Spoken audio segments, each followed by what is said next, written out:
มื้อนี้ก็มารีวิวหน้างานให้ทุกคนเบิ่งเด้อทุกคนเด้งานชั้น10เนาะเดินตรงปอกตรงผืนน้ำทิ้งน้ำดีจบไปที่เรียบร้อยเนาะสำหรับงานของสางหนุ่ม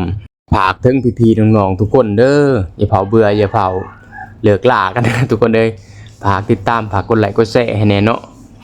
ให้สางหนุ่มกับเมียเฮ็ดเวียกเฮ็ดงานต่ออีกแน่นี่เห็นยามใดก็จะลงแต่หน้างานก็เฮ็ดก็แม่นแหละทุกคนเด้อก็เพราะว่าเฮ็ดเวียกเฮ็ดงานเนาะง่ายขึ้นชั้นนั้นง่ายขึ้นชั้นนี้ตลอดเนาะเวียกงานการสร้างก็สิคือเก่าคือเดิมมาแหละเพราะว่า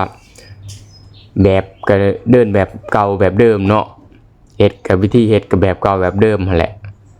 ก็ฝากทุกคนนั่นแหละให้กำลังใจสร้างหนุ่มแน่อย่าเผาเบื่ออย่าเผานายกันได้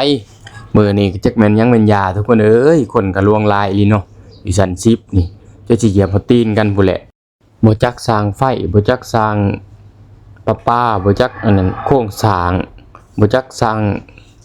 แอร์นำหลายคนมื้อนี้ทุกคนเอ้ยโอ้ยอึกทึกกึกโคมเนาะอยู่ชั้น10นี่ชั้นอื่นก็บ่เห็นมีปานใดดอกทุกคนเอ้ยมาลุมมาตอมกันอยู่ชั้น10นี่แหละคนก็จักสิว่าจังได๋แหละทุกคนเอ้ยเพราะว่ามันเป็นไผก็อยากได้เวียกได้งานไผมันเนาะก็สิจบคลิปเพียงเท่านี้แหละทุกคน